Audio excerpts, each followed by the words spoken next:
Where did they all go? How did millions of people, thousands of languages, and ancient empires seemingly vanish from the map in just a few centuries? Was it really just disease, or was there a deliberate plan for their erasure? Today, we go beyond the textbooks. You will find the answers to the mysteries of the lost tribes, the broken treaties, and the truth about what happened to the original masters of this land. This is not just history, it is a revelation. The pristine world and the first contact, the great civilization. Long before the sails of Europe appeared on the horizon, the Americas were not a wilderness. They were a mosaic of advanced civilizations. From the towering mounds of Cahokia to the complex leagues of the Iroquois, millions lived in sophisticated societies. They were engineers, astronomers, and farmers, thriving in a world of deep spiritual connection to the land they called home. In 1492, the world changed forever. When Christopher Columbus stepped onto the shores of the Caribbean, two worlds collided. To the Europeans, it was a new world to be claimed. To the indigenous people, it was the beginning of an existential storm. What started as curiosity soon turned into a relentless quest for gold, land, and souls, setting the stage for centuries of conflict. The deadliest weapon brought from Europe wasn't made of steel. It was invisible. Smallpox, measles, and influenza swept across the continent faster than any army. Indigenous populations had no immunity. In some regions, 9 out of 10 people perished without ever seeing a European. Entire villages vanished, leaving behind a hollowed-out world and a shattered social fabric that would never fully recover. By the 1600s, the tide of colonization turned into a flood. The British settled in Jamestown and Plymouth, the French moved through the north, and the Spanish pushed from the south. Treaties were signed, and treaties were broken. As the colonial hunger for tobacco and fur grew, the indigenous nations found themselves caught in a desperate struggle to maintain their sovereignty against an unrelenting advance. The colonizers brought more than just weapons, they brought a legal philosophy. The doctrine of discovery claimed that any land not inhabited by Christians was legally empty. This mindset transformed ancestral homelands into private property. For the Native Americans, the land was a living relative. For the newcomers, it was a commodity to be fenced, bought, and sold at any cost. Following the American Revolution, a new power rose. The United States was born with a hunger for expansion. For native nations like the Cherokee and Haudenosaunee, the end of British rule meant losing a protective buffer. The new government viewed the West not as a shared home, but as a frontier waiting to be conquered, setting a collision course between a young republic and ancient nations. In the 1800s, a powerful ideology took root: manifest destiny. It was the belief that white Protestant settlers were destined by God to expand across the continent. This wasn't just a political goal, it was viewed as a divine right. To the settlers, it was progress. To the indigenous people, it was a religious justification for the systematic theft of their lands and the erasure of their culture. The election of Andrew Jackson marked a dark turning point. A veteran of the Indian Wars, Jackson made Indian removal a central pillar of his presidency. He viewed native tribes as obstacles to white agricultural expansion. Despite Supreme Court rulings that favored tribal sovereignty, Jackson pushed forward, proving that for the Native American, the law of the land offered no real protection. In 1830, the Indian Removal Act was signed into law.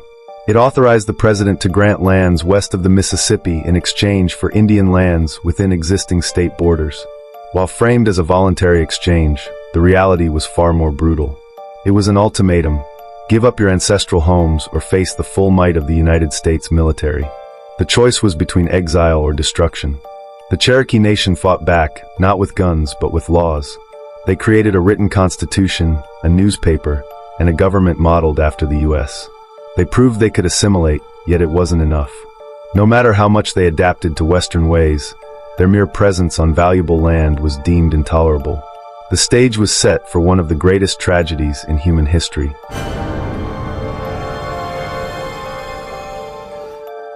In 1838, the forced removal began. Federal troops rounded up thousands of Cherokee, Creek, and Seminole people. They were herded into stockades, stripped of their belongings, and prepared for a journey of over 1,000 miles. There was no mercy for the elderly or the children. Behind them, their homes were looted and burned. Ahead lay a path of shadows and uncertainty. Exposure, disease, and starvation became daily companions. This journey earned a name that still echoes in history: the Trail of Tears. Over 4,000 Cherokee died during the march. They buried their loved ones in unmarked graves along the roadside. Moving westward toward Indian Territory in modern-day Oklahoma, a nation was being broken 1 mile at a time. By the mid-1800s, the discovery of gold in California and the promise of free land ignited a massive westward migration. The permanent Indian frontier was shattered. Thousands of settlers poured through the Great Plains, the heartland of the Sioux, Cheyenne, and Comanche. The delicate peace was over. The era of the Great Indian Wars was about to begin as nations fought for their very survival. The U.S. government realized that to defeat the Plains Indians, they had to destroy their grocery store. The American buffalo was the lifeblood of the tribes, providing food, clothing, and shelter. Professional hunters were encouraged to slaughter millions of buffalo.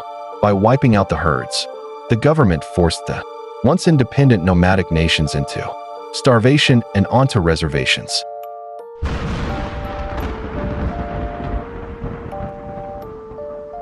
Native nations did not go quietly. Leaders like Sitting Bull and Crazy Horse emerged as symbols of defiance. At the Battle of the Little Bighorn, they delivered a stunning defeat to General Custer. It was a brilliant tactical victory, but it would be their last great stand. The United States responded with overwhelming force, turning the western frontier into a total war zone. By 1890, despair had settled over the reservations. A new prophecy spread, the ghost dance. It was a spiritual movement, promising that the white man would disappear, the buffalo would return, and the ancestors would live again. To the starving Lakota, it was a message of hope. To the U.S. Army, it was a sign of a coming uprising that had to be crushed. On a freezing December morning at Wounded Knee Creek, the tension snapped. A shot rang out, and the U.S. 7th Cavalry opened fire with Hotchkiss guns. Within minutes, nearly 300 Lakota men, women, and children lay dead in the snow. It wasn't a battle. It was a massacre. Wounded Knee marked the tragic end of the Indian Wars and the final collapse of armed resistance. With the tribes confined to reservations, the government launched a new war, a war on culture. Captain Richard Pratt founded the Carlisle Indian Industrial School with a chilling motto: kill the Indian in him and save the man. The goal was total assimilation. If they couldn't eliminate the people, they would eliminate their Indianness through the next generation. For decades, thousands of children were forcibly taken from their parents and sent to distant boarding schools. Their hair was shorn, their traditional names were stripped away, and they were beaten for speaking their native languages. These institutions were designed to break the bond between child and tribe, leaving a legacy of intergenerational trauma that still haunts families today. While children were in schools, their land was further eroded. The Dawes Act broke communal tribal lands into small individual plots, selling this surplus to white settlers. In just a few decades, Native Americans lost nearly 90 million acres.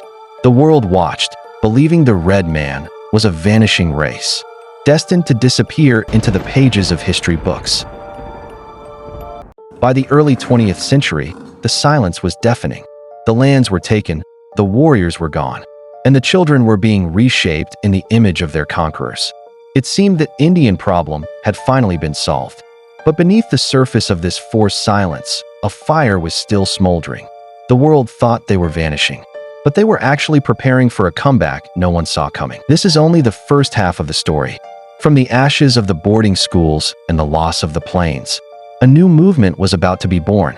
In our next episode, we will witness the rise of the Red Power movement, the fight for civil rights, and the incredible modern-day cultural renaissance that is changing America today. The journey is far from over. Make sure to subscribe and turn on notifications so you don't miss the epic conclusion in part 2. What do you think was the most tragic turning point in this first part? Let us know in the comments. I'm Tiger, and I'll see you in the next chapter of the real history of the world.